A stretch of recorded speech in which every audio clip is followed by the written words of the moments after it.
When the doctors had concluded that Makenna had no chance of waking up, only then did Jared agree to marry her. But Jared had been indifferent to her. Amber lifted her chin and stared determinedly straight at him. "I'm your wife. Why should I have to move out when she comes back?" Jared looked over at her with a grim face, and his gaze became more chilling. "Why?" "Because Makenna told me that you hit her 6 years ago." Amber froze for a moment, then smiled wryly. "Do you believe me when I say I didn't?"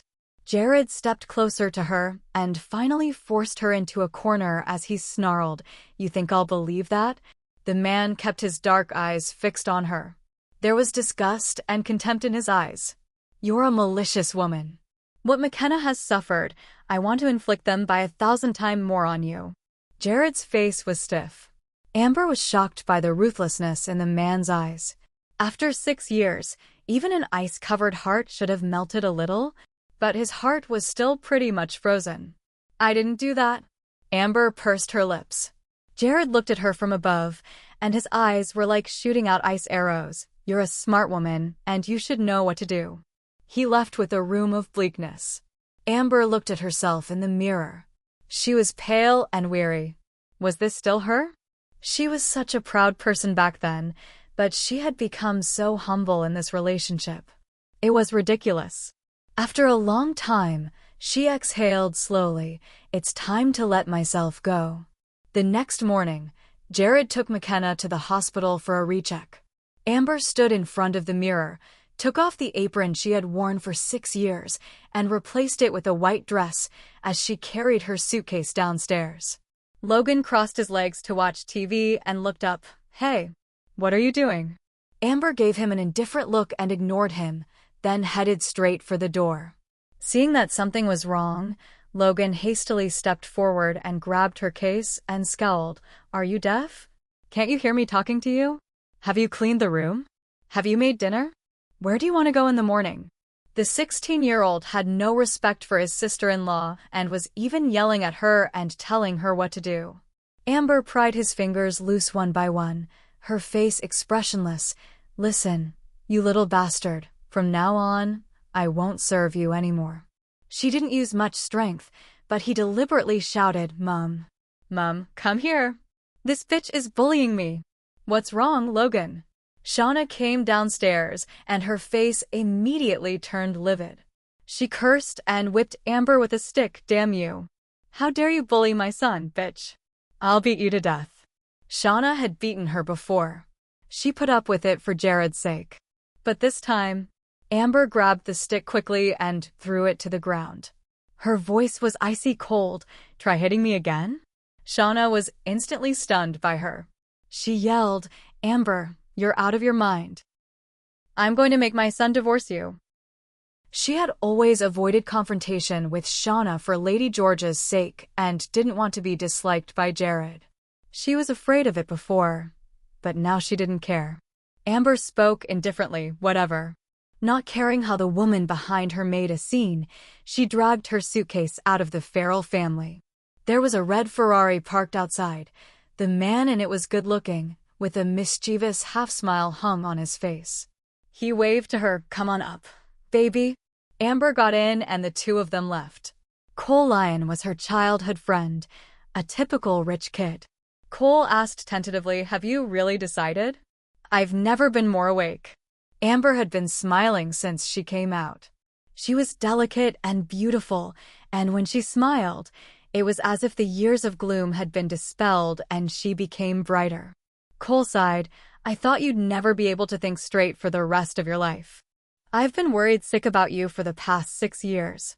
Why do you fall for that scumbag?" Amber nodded. "Yeah, how could I have been so stupid? Luckily, you didn't come to your senses too late. Another 6 years of this, and you'd be an old woman." Cole continued jokingly, "I was thinking that if you got kicked out when you were old, I'd marry you reluctantly as a companion. At least, we're childhood sweethearts." Amber gave him a cold stare. "Please shut up. By the way, here are the divorce papers you asked me to prepare. Take a look." Taking the stack of papers, Amber flipped through them. "I'm not taking anything from Jared. I don't owe him anything back then, and I won't owe him anything in the future. She didn't hesitate to write her name down. Seeing how decisive she was, Cole couldn't help but laugh. Good, you're not stalling at all. Amber put the pen away and raised an eyebrow slightly. Let's go to Fairmont Hospital. Okay, my princess. The top floor of the hospital was reserved for VIP patients. Finding room 1203, Amber knocked on the door, then pressed the handrail and pushed straight in. On the hospital bed, the pretty woman seemed to be frightened by her and hid under the covers in terror. She was teary-eyed and very afraid of her. Jared's face darkened and his voice was like a wisp of piercing wind. What are you doing here? Amber took the divorce papers out of her bag and handed them to him. Sign this and I'll leave immediately. The look on his face turned even gloomier as he took it. You want a divorce? Or what? Amber stroked her hair around her ear and smiled warmly and detachedly. It's been a hard 6 years for you. Sign it and you will be free, won't you? Jared frowned. He wondered what trick she was playing was again. At that moment, Makenna in the hospital bed called out weakly, Jared. The cry was like some sort of cue. Jared looked at Makenna and once again kept his eyes on Amber's face before his Adam's apple moved. We'll talk about this when we get back. You go out first and don't disturb Makenna. Amber smiled, but the smile didn't reach her eyes. I'm serious. You're taking Miss Gardner back anyway. Wouldn't it be nice if I left? Before I get in your way. Amber Reed. Jared's voice was almost like growling, as if he had reached the limit of his patience with her. Miss Gardner is watching. It can't be that you've taken a liking to me and won't divorce me. Amber's lips curled up into an elegant and charming smile. Makenna looked at Jared pitifully and tested his mind. Jared, what's wrong with you?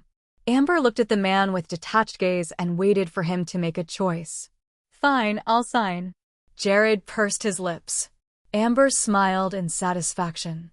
With the signed divorce papers in hand, she left dashingly without a moment's hesitation.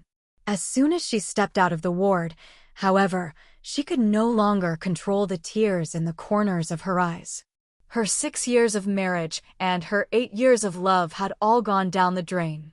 It was a lie to say that it was not heartrending for her. It was as if someone had stabbed her heart with a needle, and it hurt with every twinge. Please download Novels Ago and search the code in the upper left corner to continue reading.